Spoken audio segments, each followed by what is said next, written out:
I am here with the legendary Musiq Soul Child. Thank you so much for standing with me here today. No problem. Can you tell me what was it like collaborating on this record?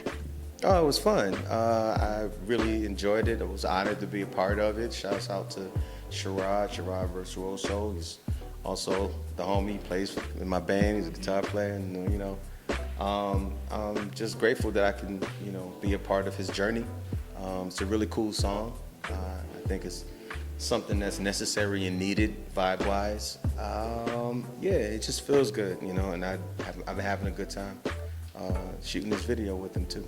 Do you like collaborating with indie artists just in general, especially up-and-comers? I like collaborating with pretty much anybody, you know what I'm saying? It doesn't matter if they're indie or major, like it doesn't really matter, if we connect and we got a nice vibe going, whatever comes out of that, it comes out of that. I just don't like things that are forced, not because I don't like it, but it may not work for you either, anything that you have to sort of manufacture, it's only but so much life you're gonna get out of it versus if something happens naturally and we, all the parties involved really wanna do it, that has a tendency to last a little bit longer, pretty much like forever because I feel like it's always going to be based off of something real, and anybody will always be able to identify with that. And I feel like that's what this is. This is something that anybody can pretty much listen to and be like, oh, I was at a house party and felt like that, like it was cool. I met this chick, or for women, meet guys and y'all just had a connection. And I think that that was, I don't want to speak for him, but I feel like that's what he was. It's pretty much soundtracking that type of moment. Like, this is really cool. I want this to keep going. You all right? Like, I don't care about what's going on right now. I know we're supposed to be turning up, but I'm cool right here, just being in this moment with you. Yeah. So you feed off of authenticity and things that are organic. Yes, because I feel like anything other than that is pretty much irrelevant. You know what I'm saying? I understand getting to the bag and doing stuff that's popping and trending for the moment, just to ride a wave. I get it.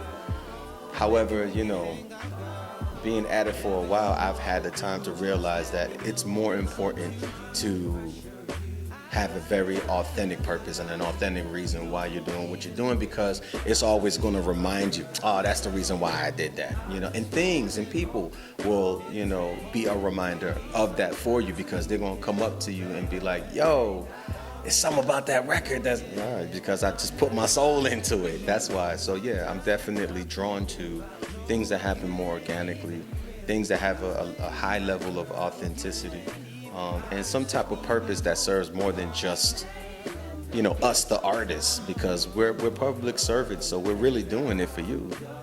That authenticity is what makes really all of your projects just classics. Are you working on anything else to feed the public soon? I'm always working on stuff, whether or not something comes out, that's kind of not really in my hands. You sort of got to like roll with however it happens. But for those who don't know, I just released an album called Feel the Real. I'm actually really excited about that. It's a double CD, 24 records. If you don't have that, please go out and get it. It's called Feel the Real. And it's a lot of really cool stuff going on it, if I do say so myself. But, I don't think it's my place. It's up to y'all, but y'all gotta go get it in order to have an opinion, because if you're talking and you ain't listen to it, I don't care. Thank you, God bless you, anyway. Okay, so with this double album that you have out, can you maybe instruct us a little bit on how we should consume it? Is it too much to consume all at once? Do you think maybe it's good for driving? I think it's good for pretty much any time, but definitely when you have the time to listen. I've had people, call me and be like, yo, this carried me through that drive from so-and-so to somewhere, and I'm like, yeah, it's really good for that. I do recommend that you take it in doses if you're not actively a listener of music, because it is a lot of information going on at once. It's a lot of chord progressions. It's a lot of background vocals. It's a lot of runs. It's a lot of, thought-provoking, subject matter, so like I would definitely do it in doses, and I would come back, because people feel like I feel like there's kind of like this laziness, I don't, misconstrue what I'm trying to say, because I'm not trying to down nobody, but I think like when I say laziness, there is no incentive, or motivation rather, for them to listen and then listen again, because there's things that you're going to miss. So it's not fair to base your opinion on something if you just listen to it once, telling what you might not have caught, because we as creators, we put a lot into what we do. It's not something that we just did that. Like, yeah, we came back and we thought about it and we changed things, and we even we didn't think of everything all at once. So I think it's only fair, not only to us, for you guys and y'all experience, for what y'all just paid y'all money for.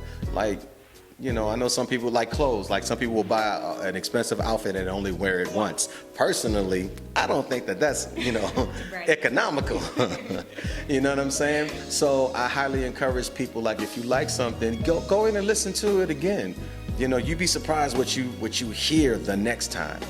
And then it will help you understand why we feel so confident about our work. Confident, passionate. Yeah, and passionate. And sometimes we may feel slighted because people may have negative opinions about it. We're not bitter. It's not that. It has nothing to do with that. We just can tell from the comments and from the opinions that you have. You're telling on yourself. If you like what you like, listen to it again, consume it again, tell other people about it, see how they feel about it. They may tell you, they might be like, and that plus on that one part, right, blah, blah, blah. You might be like, I didn't catch that part. You might want to listen to it again, and this is why I like working with people who do things from their heart, who do things from their soul, who do things from their essence, from their being, because we take this very seriously. This is what we do. So for you to just consume it once and leave it, I don't know. It's like it's an all-around disservice. So I highly encourage people to take their time when they listen to something, because you might not get it all at once, but you will definitely get what you're looking for. Okay, so we're gonna play Feel the Real. Take it in doses. Okay. Cool. And we're gonna really relish it and appreciate the artistry that you put into it. Yes, thank you, please, because we put a lot of work into what we do. Myself, Sherod, anybody that's out there that's really grinding and really trying to be valid contributors to the progression of the culture. We out here, we doing it, and this is no diss to nobody, it's no knock on whatever else is going on. There's room for everything, but there has to be room for everything, so definitely take your time with it.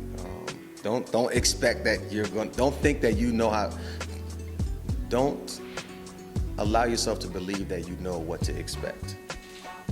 Because there's a lot of us out there that take that into consideration and say, okay, I don't want to bore people, so I'm going to try to push it a little further, and give you something more. And there's nothing wrong with that. Yeah, until somebody complains about it. Complainers. You create it, we appreciate it, especially as fans, especially us here at Plastic Magazine. Thank you so much for taking time out to speak with me. Thanks for having me. I appreciate it. God bless you.